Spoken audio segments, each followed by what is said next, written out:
Muchas gracias, Sigmund, por aceptar nuestra invitación. No, gracias a ti, Yanesi, por invitarnos a tu programa, de verdad. Contento de estar participando aquí contigo. Bueno, vamos a comenzar por lo último, la novedad, que es la selección de Sigmund Freud como delegado político del PRM ante la Junta Central Electoral. Es una responsabilidad que siempre es uno de las tareas que implican mayor entrega y es una responsabilidad grande que los partidos generalmente no la delegan en cualquiera, honestamente. Yo creo que es una distinción y un voto de confianza del PRM hacia ti. ¿Cómo tú lo asumes y la perspectiva que tiene? ¿Cuándo irá a la Junta, hacer la presentación formal y todo? Sí, mira, como tú dices, buenas tardes a los amigos que escuchan este programa. Es una responsabilidad muy grande que el partido ha delegado en mi persona.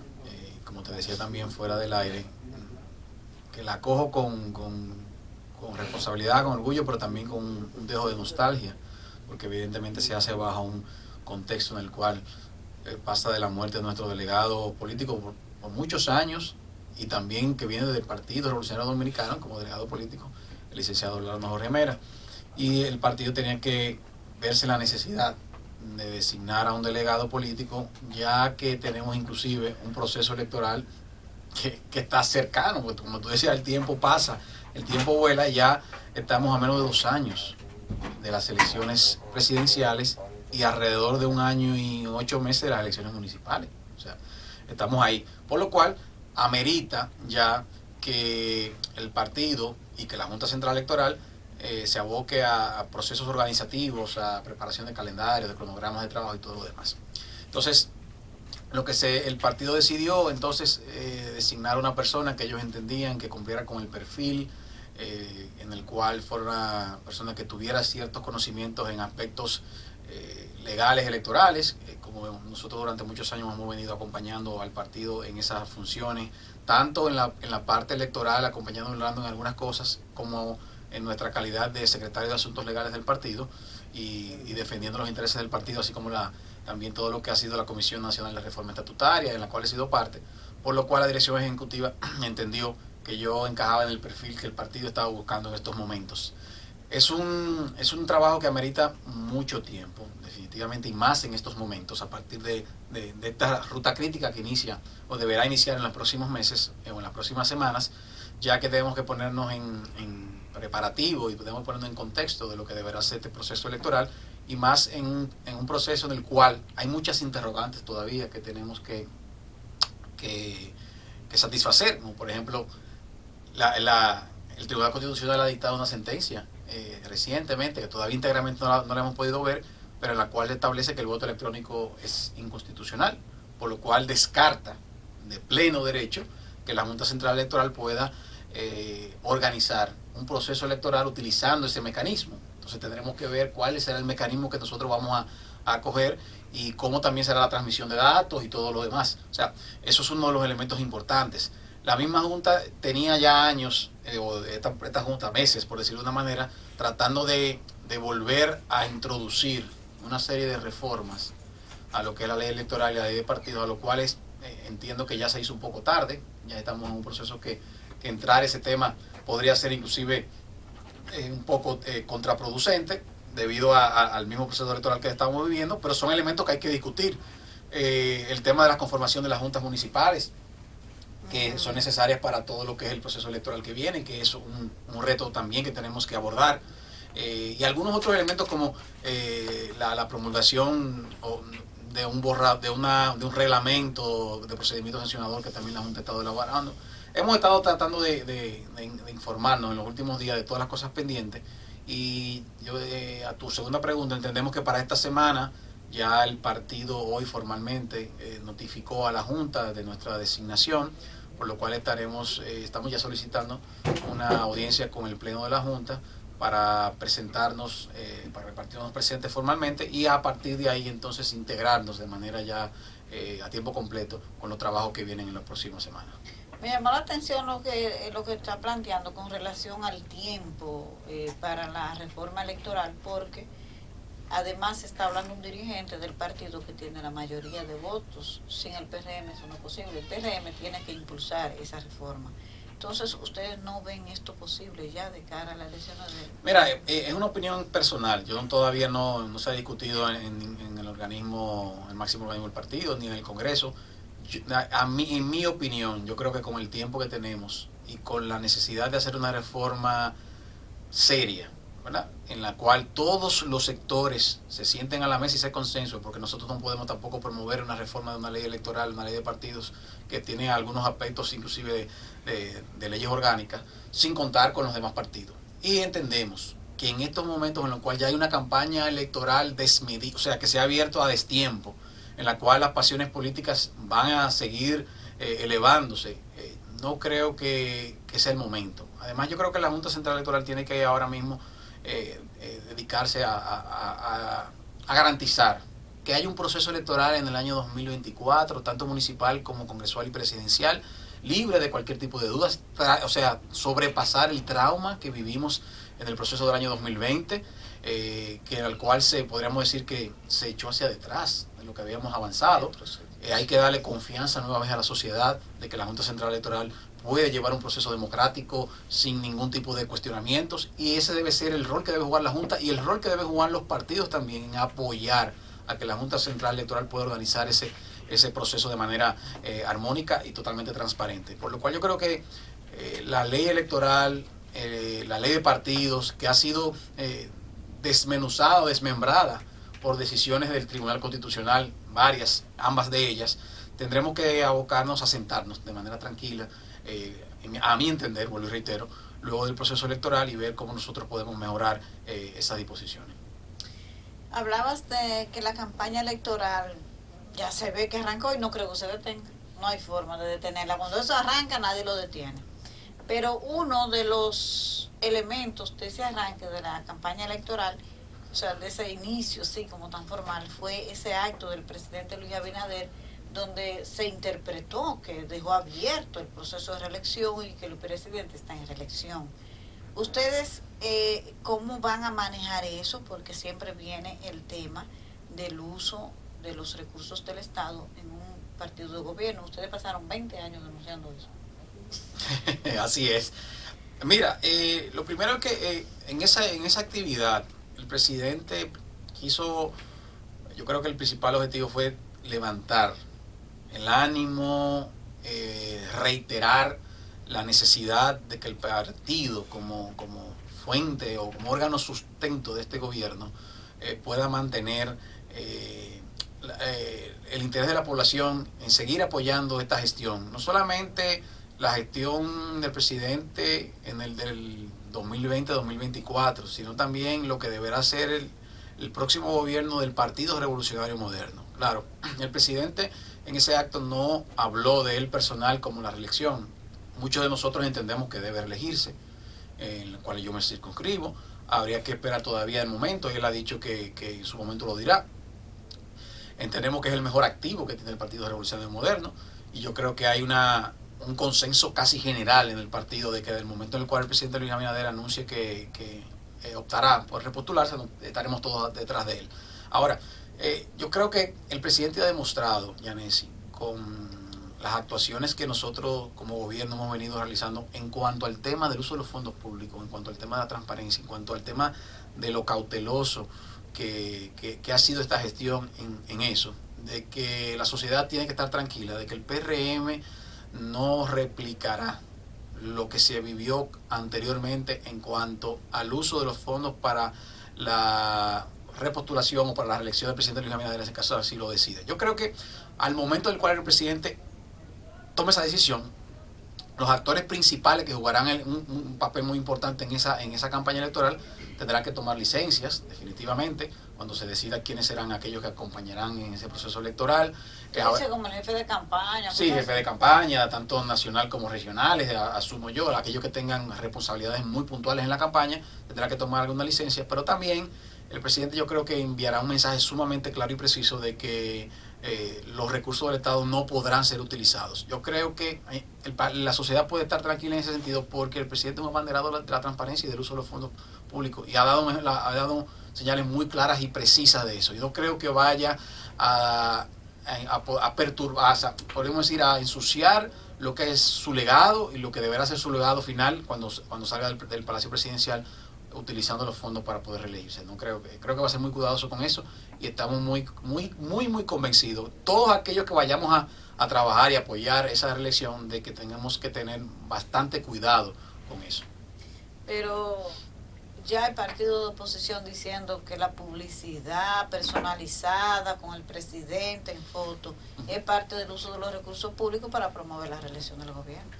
Bueno, tú sabes que los partidos de oposición tienen que hacer su rol de opositores y tienen que tratar de desmeritar lo que es lo que está haciendo el gobierno. Ahora, yo como decía el presidente, o sea, los señores del pasado, PLD verde y PLD morado, no pueden hablar mucho de eso. Definitivamente tienen que ser, por lo menos, yo creo que la oposición tiene que ser una oposición distinta, tratar de no caer en criticar cosas que ellos multiplicaron en la 10ª potencia a niveles nunca vistos en la República Dominicana, que no creo que ni se repitan.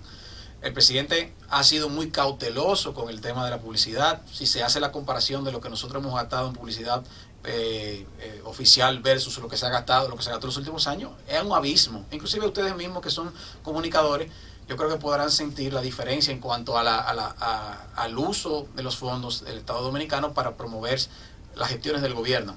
En el caso del presidente ha tratado de ser muy institucional en el uso de su figura. Ahora, evidentemente hay algunas situaciones en las cuales el presidente es el presidente de la República y no podemos ocultarlo eso. O sea, tiene el presidente, la figura del presidente de la República, y no podemos, es el mejor activo que existe en la República Dominicana, es el líder político de este país y tiene que su figura aparecer en algunas promociones.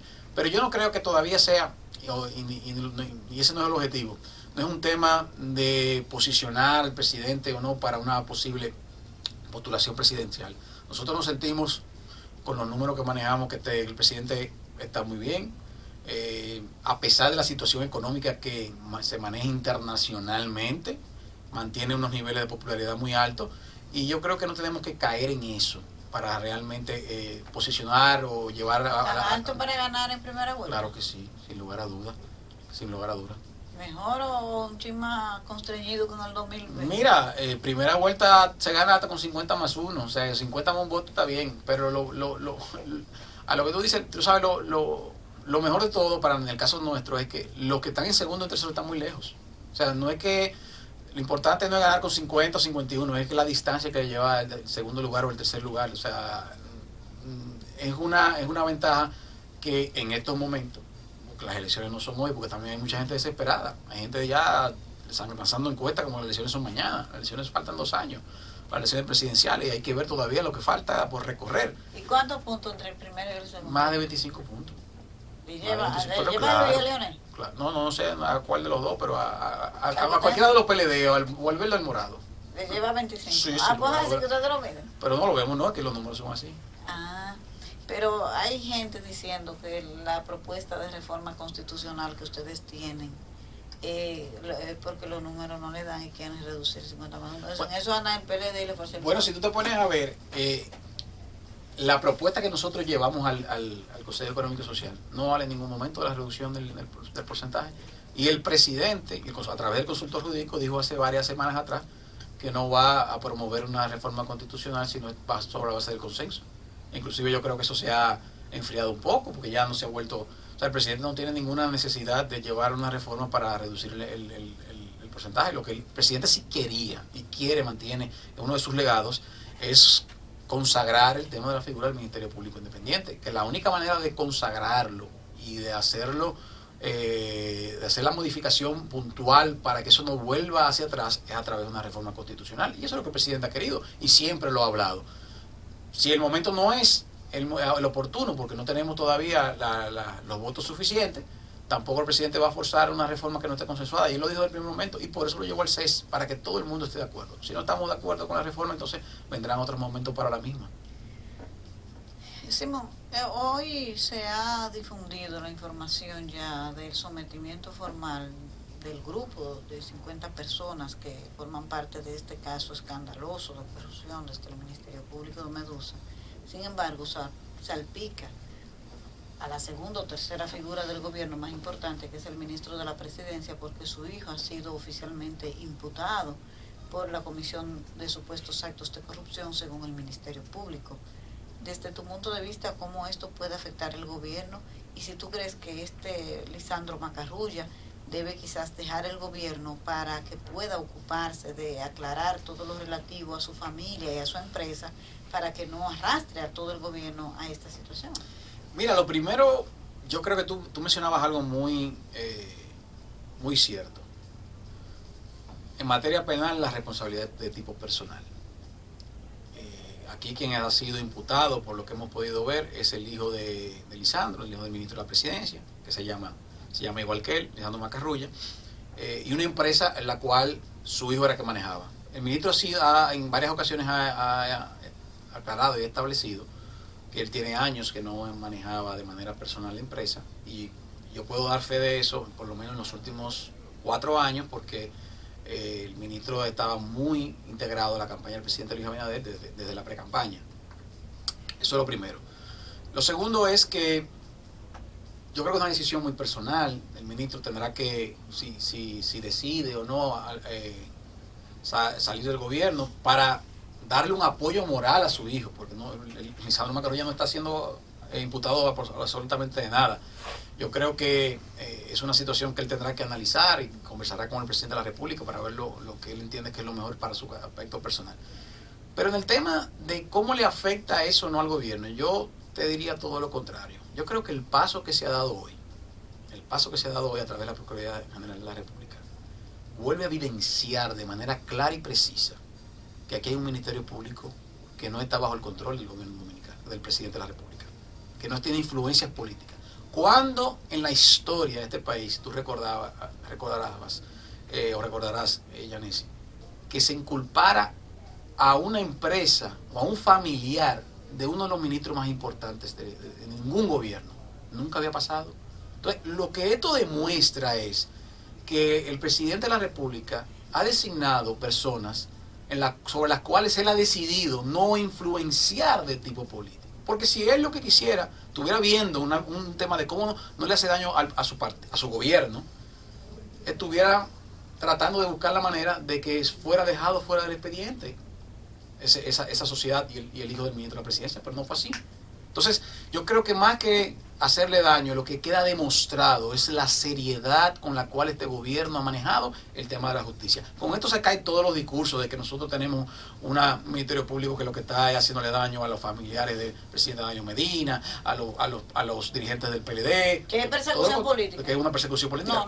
No hay persecución política. Pero ¿y cómo puede haber persecución política cuando uno de los inculpados de este proceso es una empresa relacionada al ministro de la Presidencia? No puede haber persecución política. No existe persecución política. Eso es lo que queda evidenciado con este expediente. Por lo cual, yo creo que mandamos un mensaje más de la transparencia y de la institucionalidad que este gobierno ha impregnado el Ministerio Público, y que es lo que el presidente Luis Abinader ha querido y quiere dejar con el tema de la reforma constitucional, para ponerla como que sea algo que no pueda variarse en una próxima gestión gubernamental. Vamos a seguir hablando. Gracias. Ahora de alianza público-privada. Señores, hay quejas que el gobierno no está ejecutando un solo proyecto, que ustedes hablan y prometen y que no están haciendo nada. Allá también es lo mismo. No. Mira, tú sabes que nosotros, yo podría dividir la gestión de la Dirección General de Alianza Público-Privada en dos cosas.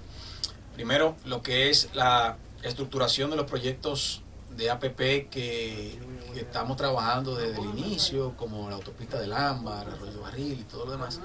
Y lo que es la parte que nosotros ejecutamos directamente a través del Fideicomiso Pro Pedernales con el proyecto de Pedernales. En la primera, sí debo reconocerte que tú sabes que nosotros, la dirección que nace hace justamente 1 año y 10 meses, no tenía absolutamente nada. No tenía ni siquiera una sede, no tenía recursos humanos, simplemente había una ley que ordenaba la conformación de la misma. Por lo cual nosotros, al ser designado el 16 de agosto, nos vimos en la tarea entonces de crear institucionalmente la dirección en todos los sentidos. Y también terminar de complementar con toda la normativa que faltaba, como el reglamento de aplicación, una serie de metodologías, resoluciones y todo lo demás. Eso provoca que duramos un tiempo, varios meses, para podernos poner en condiciones de poder recibir proyectos o nosotros proponer proyectos como gobierno. Y es por eso que hasta finales del año 2020, ya noviembre del 2020 fue cuando tuvimos estar listos, que dimos ya y nos anunciamos al país que estábamos listos para iniciar lo que era la estructuración de proyectos de alianza público-privada. Y recibimos el primer proyecto, que es la denominada autopista del Ámbar, que es la carretera que conectará Puerto Plata con Santiago o Santiago con Puerto Plata. Es en noviembre del año 2020. Cualquier proyecto de alianza público-privada, ya toma tiempo. Su estructuración no es algo sencillo. ¿Por qué? Porque lo primero es que tenemos que pensar que es un contrato a largo plazo en el cual el Estado Dominicano se compromete con el sector privado a 20, 25, 30 o hasta 40 años. Y esto merita que se lleven a cabo una serie de estudios, de análisis, de revisiones para que el Estado esté presto y listo a poder iniciar un proceso de licitación. Pero también agrégale que la misma ley de alianza público-privada debemos reconocer que es un poco burocrática en algunos de los pasos. Y es por eso que nosotros, a los 6 meses de estar en la dirección, o 7 meses, sometimos una propuesta de modificación de la ley de APP, que el PLD hace poco la criticó. Y la criticó supuestamente diciendo que nosotros no habíamos llevado ningún proyecto y ya estábamos modificándolo. Y es por esa razón, es porque nosotros dentro de la dirección nos hemos dado cuenta de las dificultades que genera esa propia ley para poder impulsar algunos proyectos de alianza público-privada. Pero no obstante eso, ya podemos decir que, y podemos anunciar que este mes de julio estaremos lanzando la primera licitación en materia de infraestructura, que es el puerto de Arroyo Barril, que es un puerto de cruceros que deberá ser construido en el área de Samaná, en Arroyo Barril de manera específica. Tenemos previsto que para el 15 de julio de este mes llevarlo al Consejo lo que es la licitación, el borrador de pliegos y contratos para ser aprobado y lanzar la licitación. De igual manera también estamos ya listos, lo que deberá ser a finales de este mes o el principio del mes próximo, la licitación para el proyecto de autopista del Ámbar, la carretera conectará a Santiago Puerto Plata. Yo creo que con esos dos proyectos, que son proyectos muy importantes que van a impactar de manera muy positiva la región norte del país y que va a dinamizar la zona, tanto en el aspecto de turismo, porque en el caso de la autopista Puerto Plata va a convertirlo, o sea, la va a volver a relanzar, ya que tú vas a conectar Santo Domingo con Puerto Plata en 2 horas y Santiago Puerto Plata en 20 minutos. O sea, y tú vas a conectar el aeropuerto de Cibao, que es un aeropuerto que ha crecido de manera muy grande, con muchos vuelos de Estados Unidos que no tiene el aeropuerto de Puerto Plata. Y eso permitirá entonces que esa conexión entonces traiga mayor flujo a Puerto Plata. En el caso del puerto de Arroyo Barril, será un destino al cual deberán estar llegando, según las estimaciones que tenemos para el 2024, alrededor de 400.000 turistas al año, lo que va a traer a Samaná un gran dinamismo económico. Entonces, en cuanto a eso, vamos ahí y ya vamos a lanzar esta licitación y debemos estar adjudicando para finales de año para que el año próximo ya estén las obras, porque también es un proceso. La ley no establece una serie de plazos mínimos que son invariables. Entonces, por eso es que la ley hay que mejorarla en esos aspectos. Por otro lado, Pedernales, que es otra realidad. Nosotros tenemos a través del fideicomiso estamos ejecutando obras ya, de manera puntual. En el caso de Pedernales ya tenemos... ¿Cuáles obras son? Por ejemplo, ya las vías internas del proyecto, todas las que son 21 kilómetros, se están trabajando desde hace alrededor de 6 meses. Ya tenemos avances, pudiéramos decir, de un 30% en esas obras. Ya adjudicamos lo que es la parte de hidrosanitaria, todo lo que es planta de tratamiento, el sistema de drenaje pluvial, residual, las acometidas de agua, ya está trabajándose en campo allá. Ya la semana pasada se adjudicó el acueducto de Pedernales y Cabo Rojo a través de INAPA, que también estará iniciando las próximas semanas. El puerto de cruceros de Cabo Rojo, que fuimos hace 3 semanas y dimos el primer Picasso, ya ahora a finales de este mes de julio, cuando terminen una serie de autorizaciones medioambientales que se requiere, iniciará también trabajo para que en diciembre del año 2023 estemos recibiendo los primeros cruceros en Cabo Rojo, o sea, en 1 año y medio. Hemos lanzado la licitación eléctrica, que está ya en proceso ya de presentar propuestas para todo lo que es la red de distribución, la subestación eléctrica. Y debo anunciar que en 18 días estamos lanzando la primera licitación del primer hotel de Cabo Rojo. ¿Cuánto tiempo toma una licitación de eso? Una licitación de esa toma alrededor de 3 a 4 meses, más o menos, desde la fase inicial hasta la fase de adjudicación y firma de contrato. Eso sería entonces ya, lo veo yo más o menos, como que sería ya final de año, principio de noviembre, diciembre, enero tenemos previsto ya estar iniciando ya fase de construcción de 3 primeros hoteles, alrededor de 1.500 habitaciones que estarán iniciando en enero. Ya en la fase muy avanzada el puerto, ya la fase de aguas, ya en una fase un 40% de avance, y la parte eléctrica también un 30 a un 40%. Es decir, que como el presidente ha prometido, para el 2024, en Cabo Rojo tendremos ya hoteles en fase de culminación, toda la parte de infraestructura de servicios básicos, y también, antes que se me olvide, el aeropuerto de Pedernales, que deberá lanzarse la licitación en octubre de este año. Entonces, ¿cuánto tiempo se tomaría, por ejemplo, el caso del aeropuerto? Si la lanzan en octubre, vamos a decir que entre enero y febrero ya esté listo para arrancar. Entonces, ¿cuándo ustedes prevén? El proceso de construcción del aeropuerto es más sencillo, porque el aeropuerto en la primera fase lo que estamos previendo es la construcción de la pista y una terminal muy sencilla que amerite que luego vaya en crecimiento a la medida que vayan llegando los turistas. Según los expertos, en alrededor de 14 a 16 meses desde el inicio de la construcción estaría el aeropuerto terminado. O sea que si nosotros logramos empezar... van a tener muchas obras para la reelección, entonces. Muchísimas. Bueno, por lo menos la parte de fideicomiso, habrá muchas obras. Y otras obras en el país completo. Recuérdate también que nosotros llegamos a un gobierno en el cual muchos de los contratos, como el presidente tuvo que someter una propuesta al Congreso, estaban agotados. Obras importantísimas como Monte Grande, como muchísimas de las circunvalaciones, tuvimos que buscar la salida legal para poder seguir las obras, porque ya estaban sus presupuestos agotados conforme a la ley 340 de compra y contrataciones. Entonces tuvimos que someter ese proceso para que se nos permitiera modificar de manera puntual esos contratos. Y así hay muchísimas carreteras y muchísimas obras, escuelas y todo lo demás, lo cual eso nos tomó gran parte del tiempo.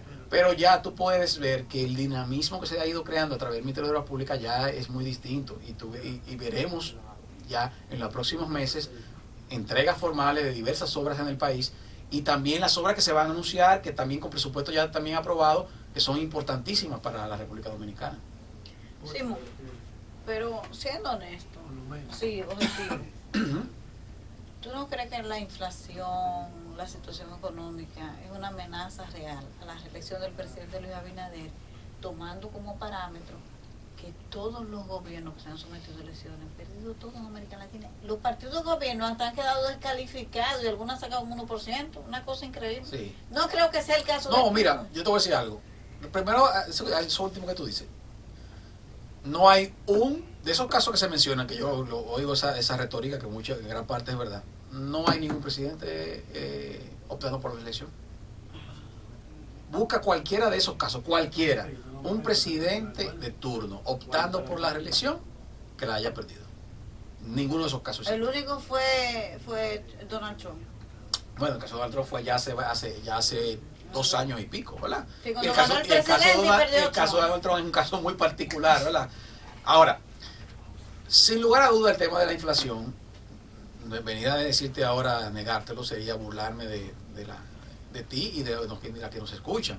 Claro que es un elemento que a nosotros nos preocupa, pero no solamente por el tema electoral, por un tema que afecta al país y las condiciones de vida de los dominicanos.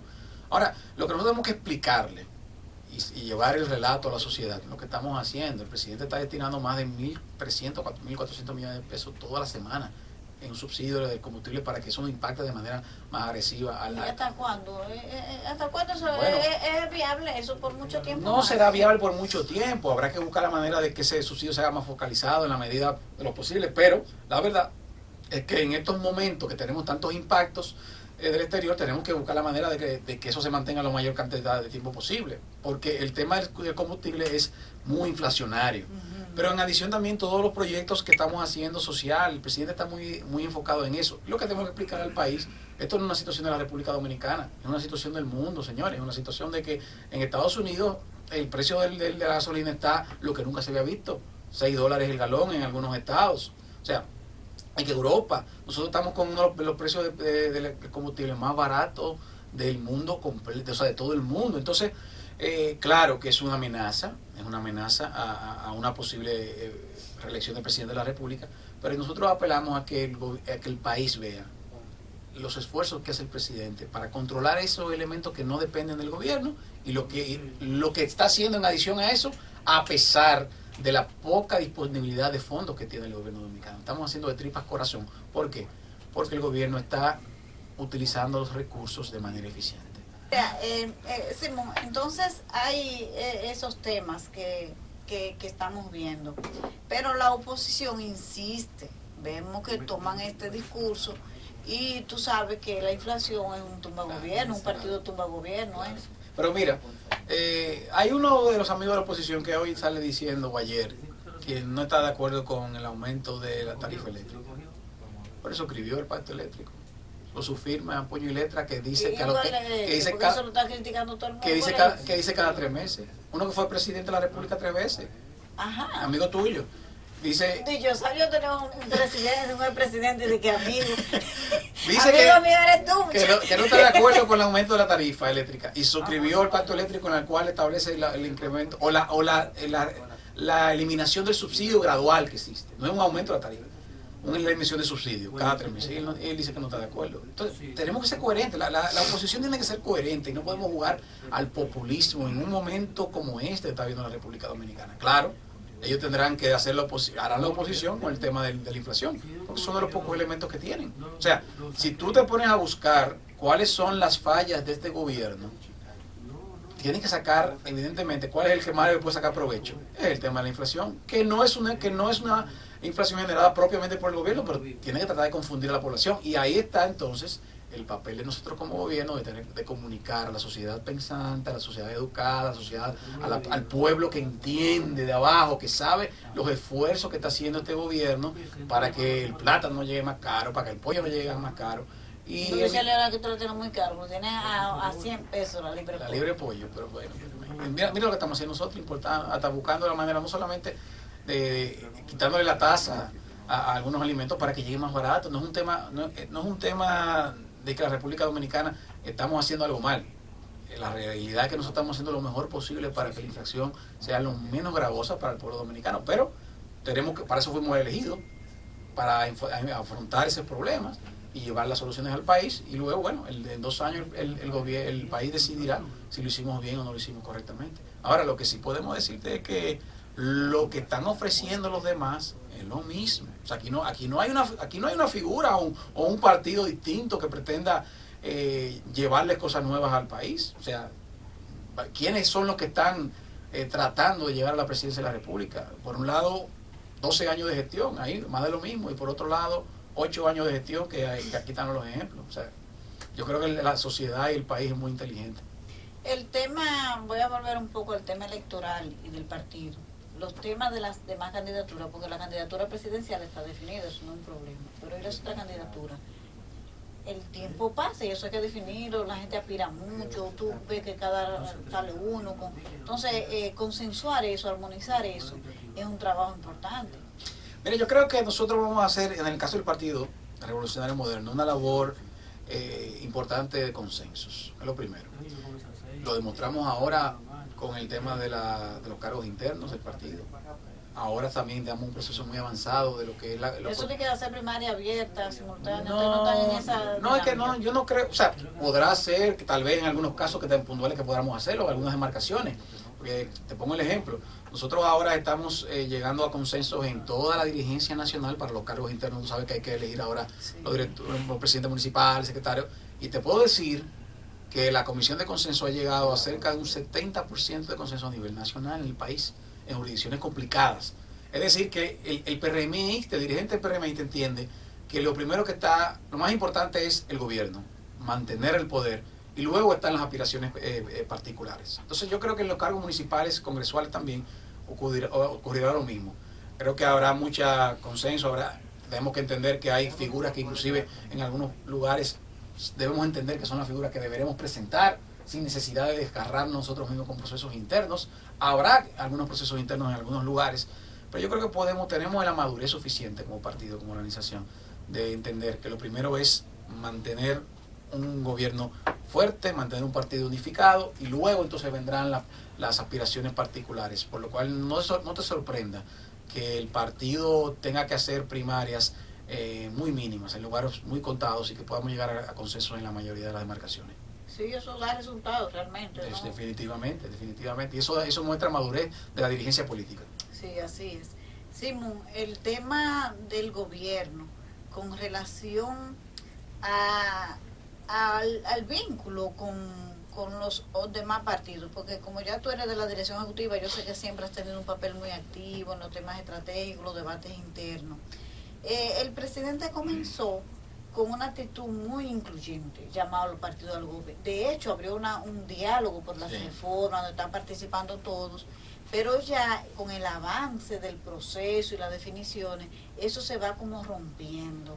El tema de la gobernabilidad en estos momentos difíciles, ¿a ustedes no les preocuparía un poco? Mira, yo creo que el presidente, como tú mencionas, ha sido el que siempre ha abocado, el que siempre ha estado llamando a un consenso, y por eso inclusive las reformas que él anunció, todas las envió al Consejo Económico y Social con la finalidad que fueran discutidas ahí. Por desgracia, la campaña anticipada que inició la oposición ha provocado de que esos consensos no puedan seguirse, o sea, que esas reformas no se puedan seguir discutiendo en un ambiente de que el cual todos pensemos en la mejora del país. Ahora mismo no podemos, sin lugar a dudas, sentarnos con todos los partidos más importantes, sin lugar a dudas, que son los dos partidos de oposición que están en una campaña muy activa. Va a ser muy complejo. No creo que haya un espacio para eso en estos momentos, y yo creo que debieran de poner un poco eso, por el hecho de que estamos viviendo una situación muy compleja a nivel internacional que requiere de la unidad. Sin lugar a dudas, el hecho de que, por ejemplo, el PLD haya fijado octubre para elegir un candidato, eso marca un rumbo electoral muy anticipado. O sea, ya estamos hablando de que en octubre ya tienen que sacar un aspirante, como le dicen ellos. ¿Que será un candidato? Que será un candidato, ¿verdad? Y ya, o sea, eso implica que esos candidatos que quieren ser el candidato oficial tienen que demarcarse. Se demarcan como haciéndole oposición al gobierno. Entonces, eso ha marcado la tónica de que los consensos ya entonces tengan que suspenderse hacia más adelante. El presidente creo que ha demostrado de ser una persona dialogante. Veremos cómo pueda en algunos momentos tal vez tranquilizarse las aguas. No lo veo difícil, lo veo difícil. Sí, siendo pero nunca renunciaremos a la posibilidad del diálogo. Excelente, gracias Simón por participar en nuestro ti. programa. A ustedes gracias por la compañía de hoy, como cada lunes, y nos vemos la próxima semana. Buenas noches y buena suerte.